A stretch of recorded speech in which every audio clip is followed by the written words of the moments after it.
अगर घर में केबल या डिश लगी हो तो उसके ऊपर बहुत से चैनल ऐसे आते हैं कि हमारी गैरत और हया गवारा नहीं करती कि हम अपने वालिद की मौजूदगी में या चचा या मामू की मौजूदगी में या अपनी बहनों की मौजूदगी में या अपनी माँ की मौजूदगी में हम वो चैनल देखें। अगर वो आते हैं तो हम उन चैनलों को आगे कर देते हैं।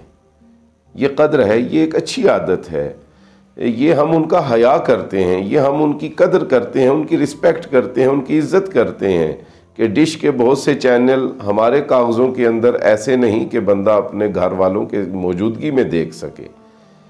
इंटरनेट भी बाज़ मौक़ों पे ऐसी चीज़ें पेश करता है कि हम दूसरों की मौजूदगी में वो नहीं देखते, उन्हें फ़ौरन बंद कर देते हैं। डिश के चैनल हम वालिद साहब की मौजूदगी में, वालदा की मौजूदगी में, बहनों की मौजूदगी में, बेटियों की मौजूदगी में, घर वालों की मौजूदगी में हम उनसे फ़ौरन गुज़र जाते हैं। लेकिन सोचिए, जब हमारे पास कोई भी नहीं होता, सिर्फ अल्लाह होता है, फिर हम बड़ी दलेरी से वो चैनल देखते हैं। अल्लाह की मौजूदगी में अल्लाह देख रहा है और हम वो सब कुछ लगाए हुए हैं।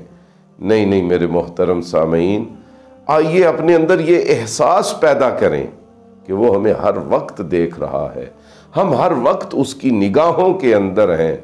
हमें चाहिए कि हम अपने रब की तरफ रुजू करें। इसीलिए अल्लाह कुरान में फरमाता है फ़ाइन तज़हबून, मेरे बंदो तुम कहाँ जा रहे हो, किन रस्तों पे चल पड़े हो। और हज़रत पीर वारिस शाह साहब रहमतुल्लाह अलैह फरमाते हैं अल्लाफ़ी की यारी सच्चे रब वाली, होर यारियाँ सब खवारियाँ ने, कलमे पाक जिया नविरद कोई एदे विच हकीकतां सारियाँ ने, ते गौस पाक जिया ना पीर कोई जिन्हें डुबियाँ बेड़ियाँ तारियाँ ने, वारस शाह मियाँ कर नमाज रोज़ा नी ते अगे मुसीबतां